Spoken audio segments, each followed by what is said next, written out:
those of you who don't know me, my name is Clint Norman. I spent most of my childhood. I can't tell if it's loud enough. I spent most of my childhood here in Upshur County. At the age of 17, I joined the United States Army, where I was assigned to the 101st Airborne Division, deployed to Ramadi, Iraq.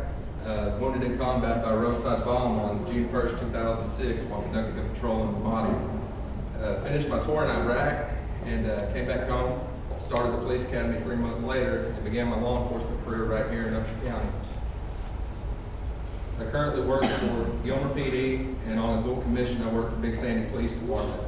I volunteer for them and help out when they can't get shifts covered at no charge to the citizens of Big Sandy. A few things I want to talk about with my goals at the Sheriff's Office. The number one question I've had is, what can you do to improve response time? People say they'll call the Sheriff's Office and it'll be 30, 45 minutes before they see a deputy.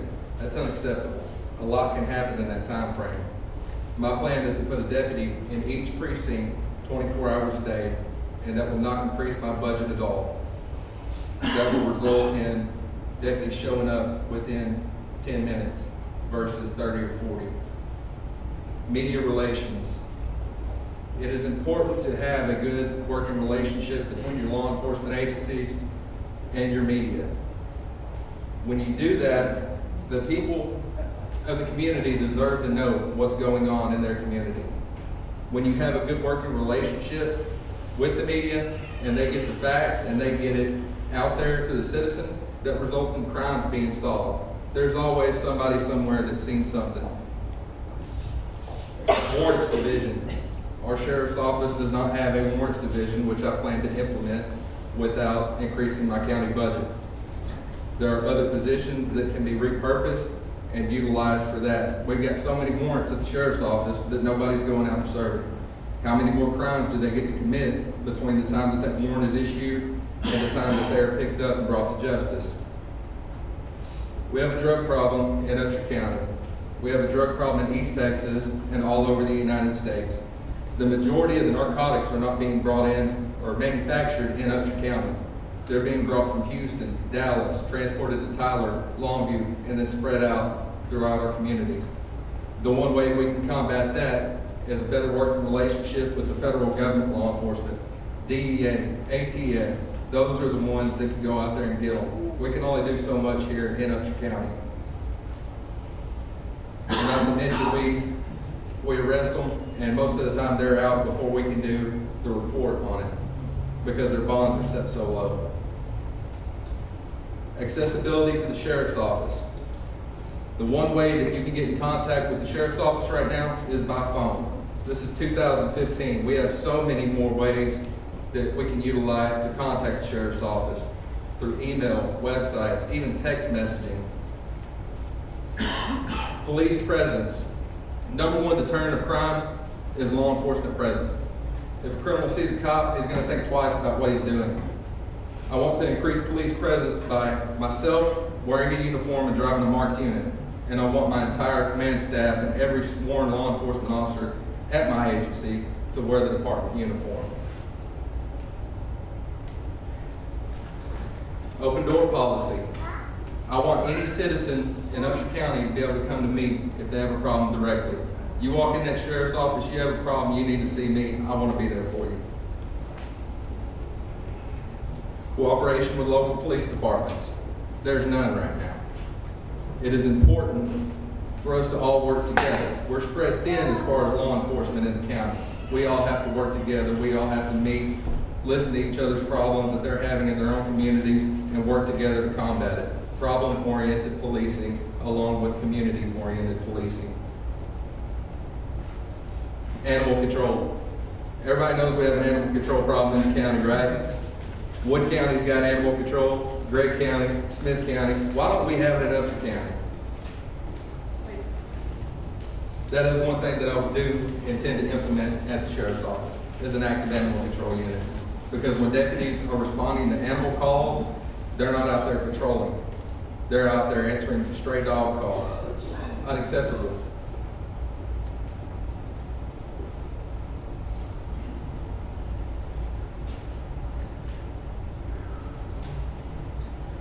A little more background on my law enforcement career.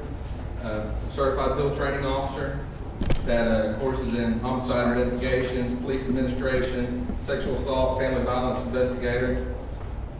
Work for Wood County Sheriff's Office, Bladewater PD, and like I said, I'm currently at Gilmer PD and dual commission with Big Sandy.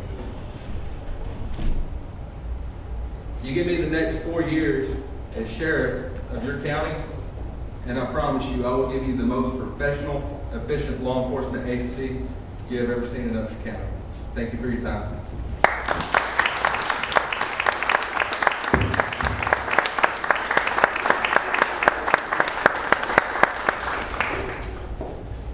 And next we have Larry Webb. Come on up here. It's a big old boy. I gotta raise this mic. I gotta raise the camera. That's okay. It'll be all right, I promise.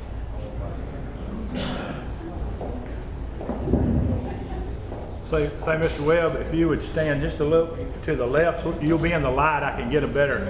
You'll become a YouTube hero if I can get you on the camera. Is that better? Yeah, that's great. Everybody hear me real well?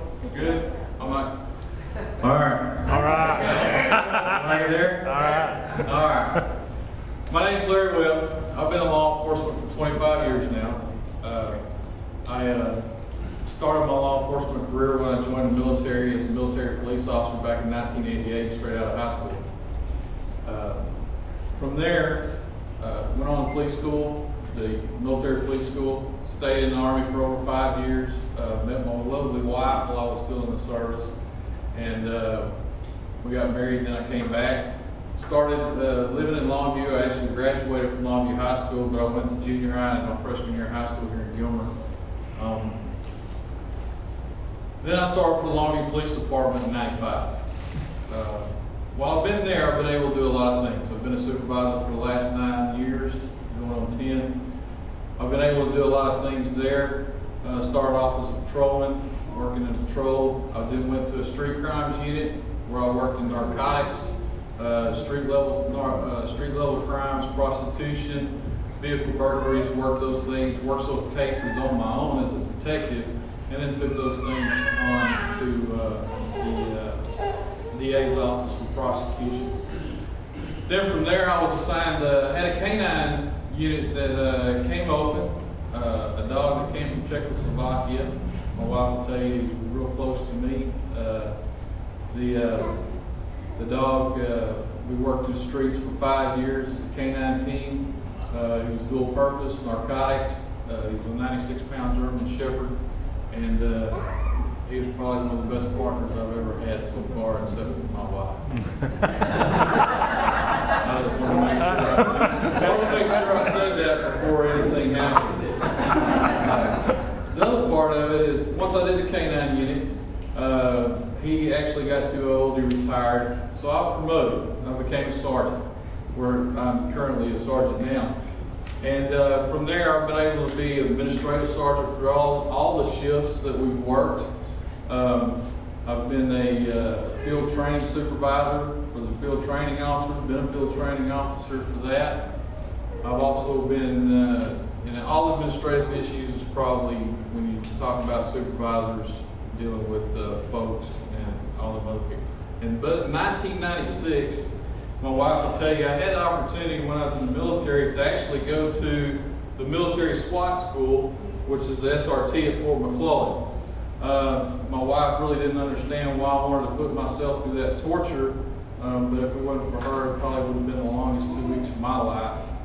And once I graduated there, that pointed me towards when I found out that Longview had a SWAT team when I hired on. I was actually appointed to the SWAT team in 1996. I've been there for approximately 19 years now on the SWAT team, and I've been a supervisor for the SWAT team for the last 11 years. So I've had a lot of background as far as supervisory positions. I'm real diverse in all aspects of law enforcement. I've had a lot of opportunity and fortunate enough to have a lot of training. I have a master's certificate, a master peace officer certificate. So a lot of my training and background has been very well. One of the things I'd like to talk to you about a little bit is, everybody knows that if you talk from Upshur County, and this, my wife will tell you this, a lot of folks, when they say, where do you live? Where do you live? I live in Upshur County. Well, I get this look. Okay? And if you're from Upshur County, you know that look. Okay? That's what I'm here to change. I don't want somebody to be embarrassed about being from Upshur County. Amen. I'm not. That's why I'm here tonight. Okay? I'm here to change those things. And I'm going to talk about 3 things that I think a sheriff needs to do. I think 3 traits that a sheriff needs to have and that are real important to me. The very first trait that I want to talk to you about is a sheriff needs to have the ability to communicate. If a sheriff can't communicate with the citizens he serves, he can't communicate with the commissioner's court, can't communicate with the county judge, can't communicate with the district attorney, can't communicate with a district judge or any other elected official in the county, you can't get things done, period. Now, does that mean that you roll over and show your belly to people every time some kind of conflict comes up? No. But the thing is, we're all grown people. We know that everybody in this room is not going to be able to compromise or agree on one subject. But the thing is that you can actually agree to disagree and then move forward to get the job done that needs to be done. Everybody has a different way of doing things. If you skin a deer, some people start from the head and go down. Okay? There's another way of doing it. You can actually start from the back feet and go down to the head. People aren't going to agree on that. But you get a skinned deer by the time you're done. Okay? That's what we're looking for. The second one is respect. My wife will tell you, I said this the other night when I was at another speaking engagement. I've been married to my wife going on 24 years now. I've never called her dad by his first name. I call him Mr. Mayberry. I call Mr. Turner, Mr. Turner. Mr. Hallsworth, Mr. Hallsworth. Mr. Sanders, Mr. Sanders. Okay? And I don't do that just to be saying it. That is a sign of my respect to you. And that's what needs to happen with the sheriff's office. Respect. The other one is professionalism. If something doesn't go your way and you're upset, you still handle yourself in a professional manner. All the ways. Everybody is looking at the sheriff when things go bad, and how the sheriff handles himself and handles that situation has a direct, I'm going to say that again, a direct effect on the county as a whole. And that's what I want to do, is I want to change that outlook of Upshur County. Okay? Now, how am I going to actually do that? My purpose for running is to enforce laws fairly. Okay? I don't care what color you are. I don't care where you're from. I don't care about your status, social status. I don't care about any of that. Everybody gets a fair shake at the law. That's the way it is, period. The second one is to increase citizens' confidence in their law enforcement office. The last time that I had talked, my opponent, it wasn't Clint, said it's up to the folks in the county to take care of themselves. And then if you need us, you call. I'll come. That's wrong. Period.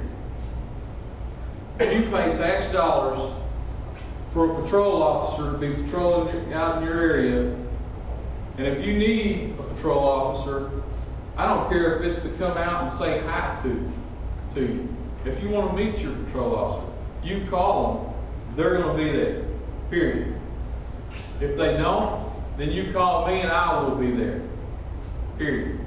No questions asked. The third one is to begin to build relationships with other county officials to move the county forward. When the county was supposed to shine, The Jamboree comes around every year, okay? That's our big time right there. That's the time for Upshur County to shine. That's when we're supposed to be at our best. But no, we have a black cloud over us. We have elected officials that can't get along. They're arguing over a table.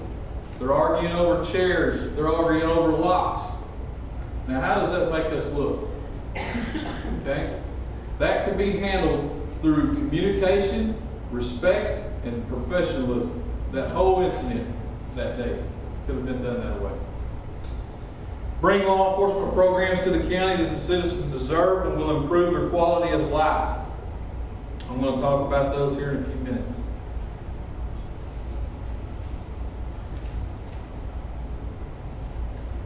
And those goals can be accomplished through this right here.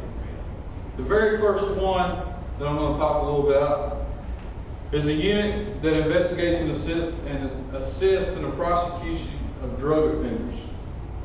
If you've watched the paper, and I agree with what Clint said, and I do believe our other opponent will tell you this, I'm not sure or not, but we do have a drug problem here.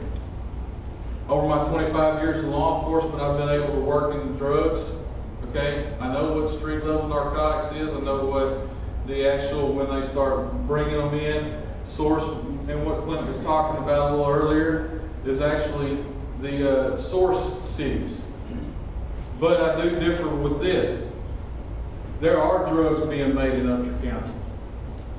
I have the evidence at my house. I've found it on numerous occasions. I found plastic bags full of acetone cans, used needles, filters.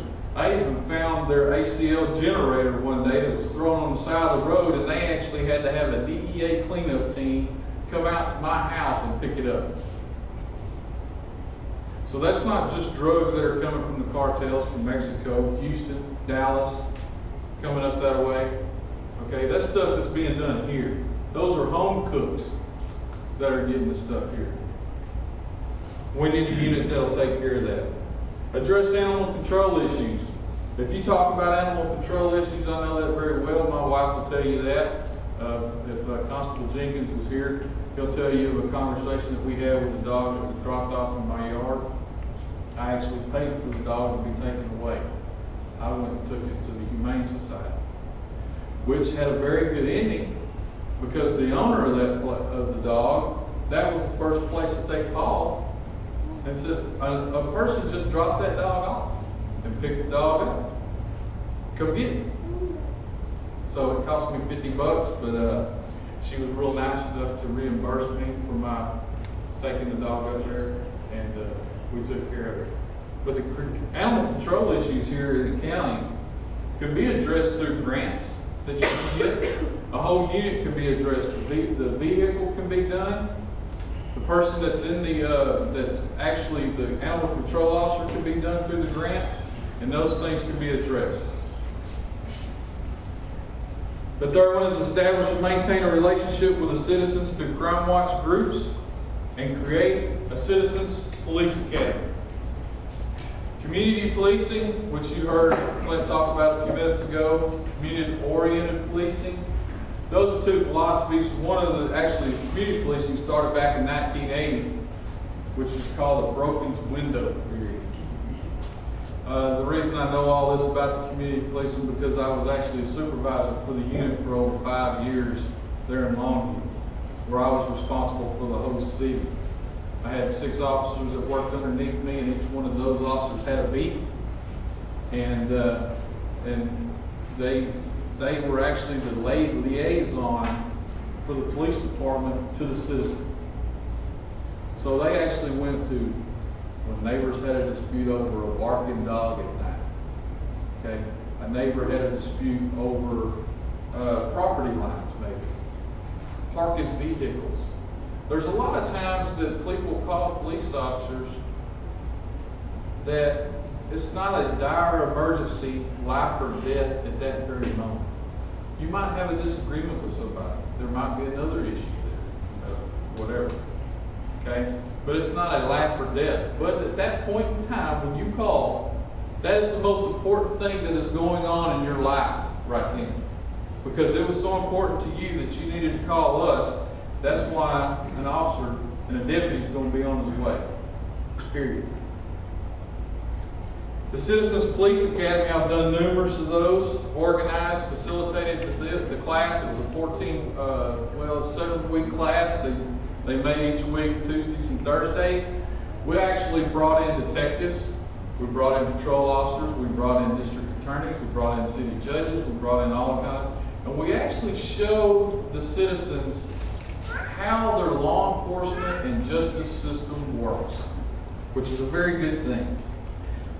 Because if you don't know, if you're not in it, okay, if you're not in law enforcement, if you're not in the justice system in some way or have never been around it, how do you usually figure out how it works? Either you become a criminal, okay, you sit on a grand jury, or you become a victim of crime. The other ways is you actually watch on TV and watch CSI, okay, and you think that's how it works. But the Citizens Police Academy opens it up to everybody, and it actually shows you how it works. And what that actually does is it actually creates a transparency for the department so the citizens see what they're getting. They see what their officers are doing. And it actually opens the door real wide for citizens to see everything. The second one is to improve and test emergency response for the school districts. If you don't know this, 2 of our school districts have SROs assigned to them, Diana and Gilmer. 2 other schools, which is Harmony and Union Grove, actually have armed staff. Union Grove has armed teachers and staff. Harmony has armed administrators. Union Hill, as far as to my knowledge, does not have anything yet. Okay? You actually need to test those things. You actually need to, when school's out, have law enforcement come in, go through training with the teachers, and actually establish policies and safe procedures for when an emergency response goes down up to school. We know what we're fixing to do. Do we have a communication problem, or what is ever the problem? That's how it comes out during the training, during those things. The other one is have classes in safety crime prevention. You need to teach the citizens how not to be victims of crime. That's the law enforcement's job. That's what we're here for. Conduct church safety and security programs. Okay, we need to do that, without a doubt. I've done several of those, and they were very huge. One of them we did, I had 150 churches, representatives from 150 churches here in East Texas coming to. It is outstanding. Create and utilize citizen volunteer programs as citizens on patrol and CERT teams. We have a CERT team that's trying to get started here in Upshur County, but unfortunately they don't have an umbrella to fall under, so they're not actually active. They actually are working with the Gregg County CERT team right now. We do have a citizen patrol program in Longview that works very well. They are actually the eyes and ears for the department. They can do a lot of things. They do vacation watches and stuff like that for us, and it's a great program. It actually gets citizens involved, doesn't increase our budget at all, and gets them out there and gets them working.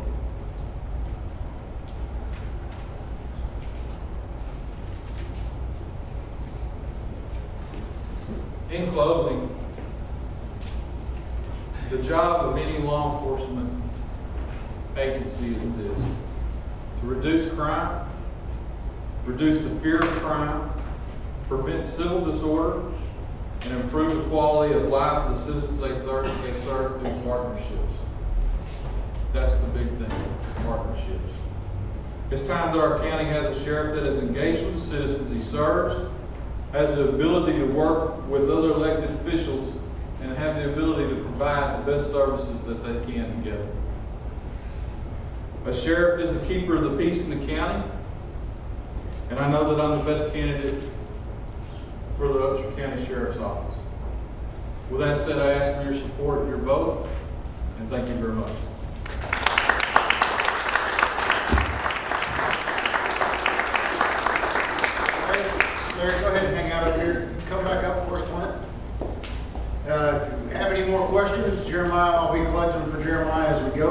Jeremiah's going to ask each candidate a couple of questions. Give each candidate an ability to answer each question individually. Please refrain from asking questions directly. Bring them all through Jeremiah. Last call. Last call.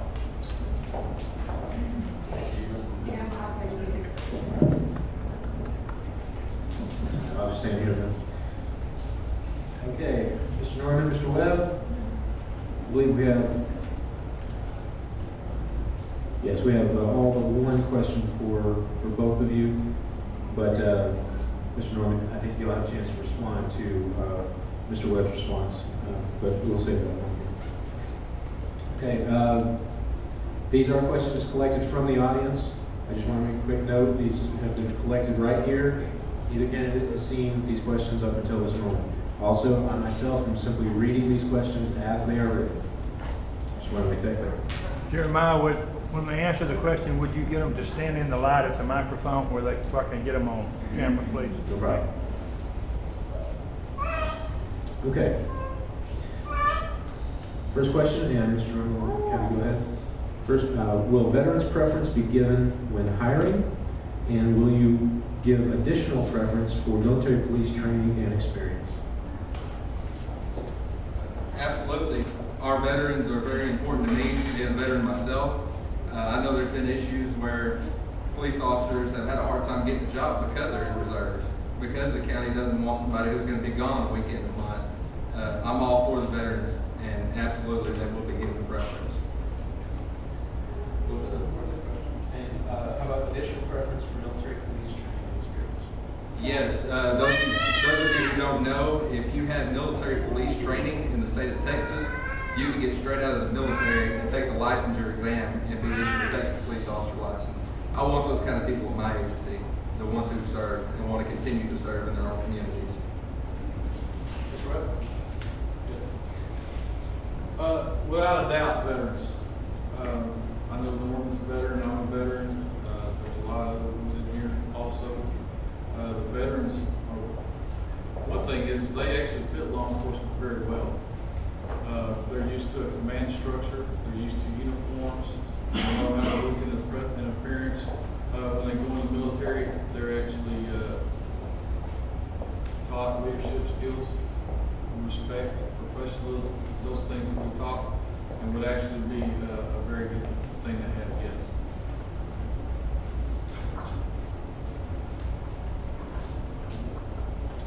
All right, next question. And Mr. Webb, you have an opportunity to answer this one first. Okay. And just try to go back and Oh, forth. that's Try to be fair to both. Okay, as top cop in the county, your role is to be our voice in law enforcement. You also have a duty to protect your officers. Sometimes these rules conflict. How will you handle that conflict?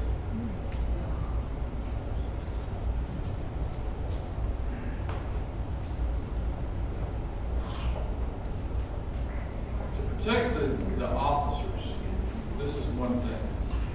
As long as the deputies are doing what they're supposed to be doing, they have nothing to worry about.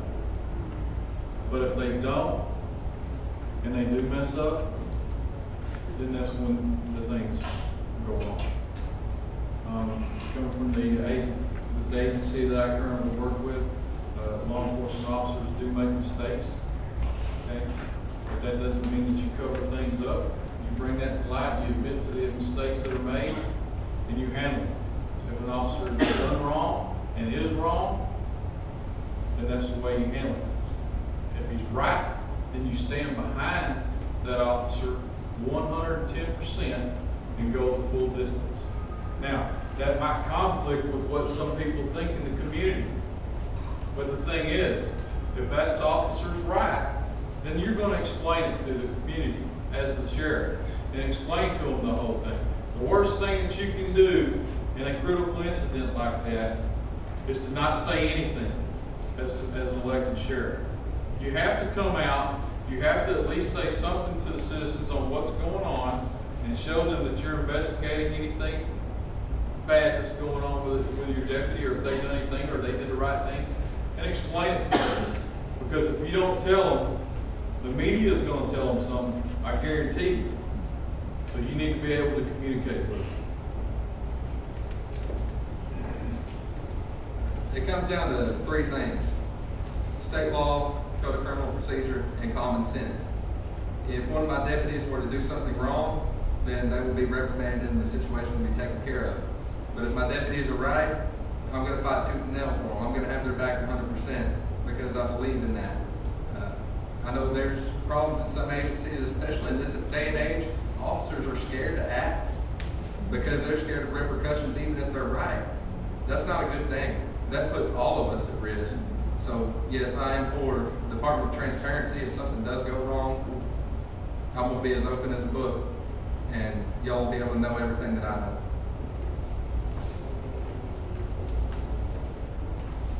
Okay, next question. Can you and will you expect all your employees to set aside their personal disagreements during duty?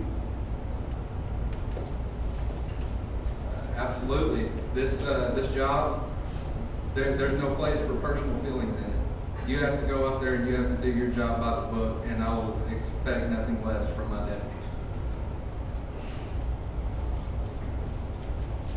You know, I've seen that a lot when I was training field new recruits through field training. You know, I explain this to them.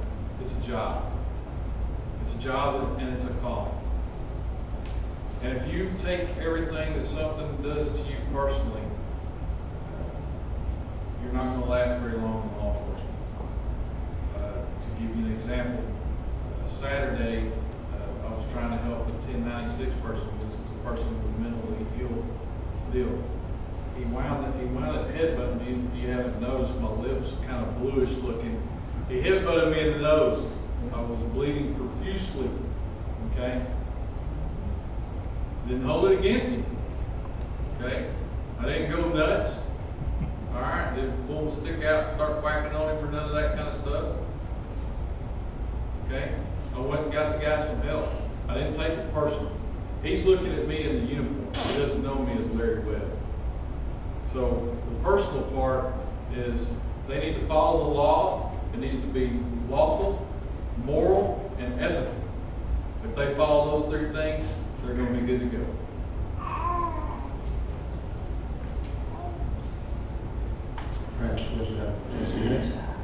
Maxie Serliano, the sheriff in Gregg County, speaks at area tea parties and Republican groups regarding gang activity, etc. How willing are you to do that here in Upshur? You know, when I was the supervisor for the community policing program, the biggest key was me going out and speaking a lot of times to different groups. Lions Club, Rotary Club,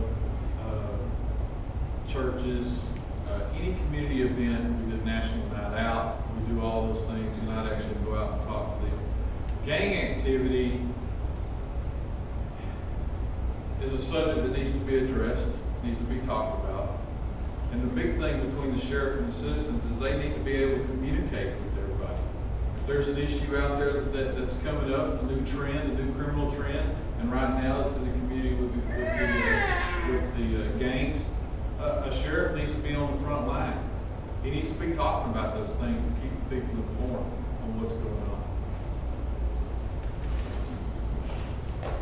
I agree with what Mr. Webb said. It's important to speak to your community, and it's important to get feedback from your community as well, because by doing that you can gain on improving your own agency and improving the sheriff's office for everyone.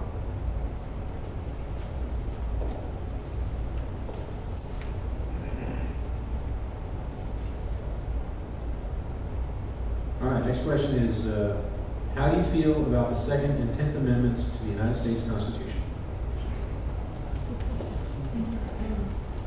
I'm all for the Second Amendment. It is, we have the right to bear arms, and we need to do so safely, responsibly, and legally. I know I've had people ask me questions about how I feel about the open carry that's coming out, and I support it. Thousands of citizens in Texas carry guns responsibly and legally every day without incident, and we need to make sure that they carry that on and being safe and being responsible.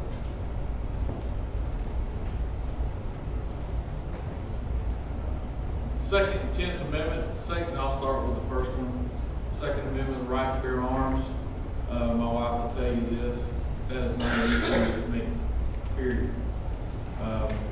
As far as people, I've been asked by a citizen once already, how am I going to handle open carry? Am I going to go up to everybody that has a gun strapped to their side? And by the way, it's going to be in a holster or a shoulder holster to make sure that they're compliant with the law. Do you know how hard that would be? We wouldn't get anything done. Now, should a deputy be able to, or my deputies be able to, if they have an encounter, a traffic stop or some kind of criminal activity, or they had a call and that person's armed, obviously that issue is going to come up. All right, the 10th Amendment, talking about the sovereignty of the state. I love the state of Texas. Amen. In 1988, when I joined the United States military, I started protecting and serving this great state. I started protecting and serving the Constitution of the United States and the Constitution of this state, which I currently do now and have done for the last 25 years. That's my stance on those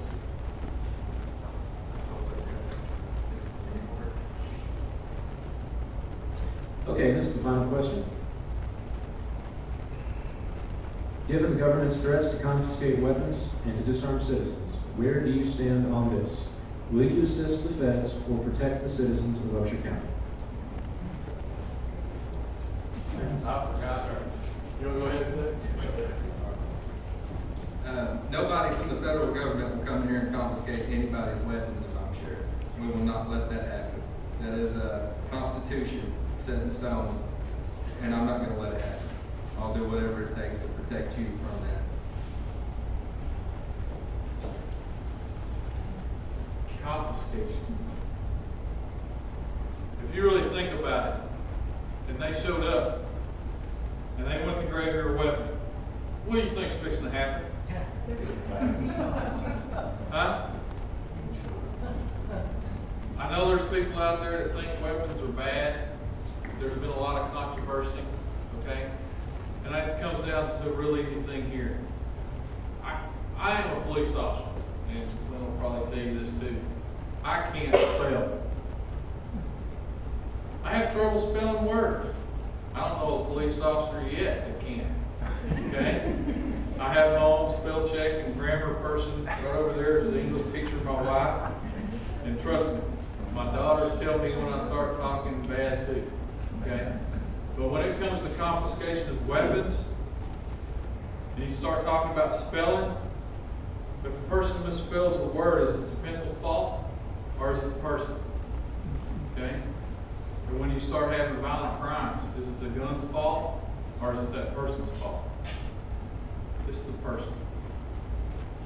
For federal people to come in here or whoever, there is no way that anybody's coming to Upshur County and confiscating anybody's weapon, much less mine. Thank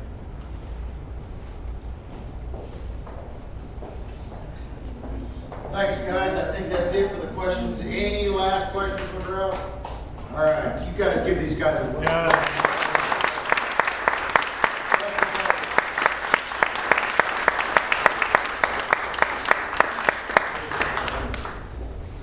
Next up, we got Mike Lee.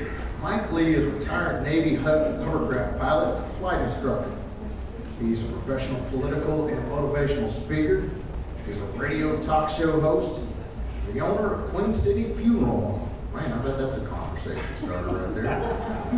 Mike Lee is a retired Navy hovercraft pilot and flight instructor who logged over 2,000 flight hours. When he began, he was one of the 12 worldwide.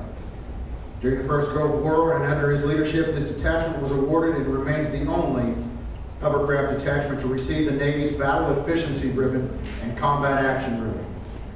Additionally, under his leadership, the detachment was recognized for an outstanding number of crew members who qualified as surface warfare specialists. Mike has also served as a recruiter commander and a Navy drill instructor. While assigned to Aircraft Unit 5, Mike specialized in Marine ship-to-shore movement, as well as insertion and Extraction for Marine Recon and Navy SEALs. Please give it up for Mike Lee.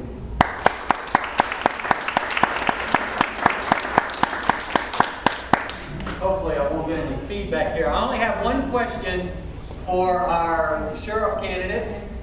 You talked about how to skin a deer. Is there a right or a wrong way to skin a liberal?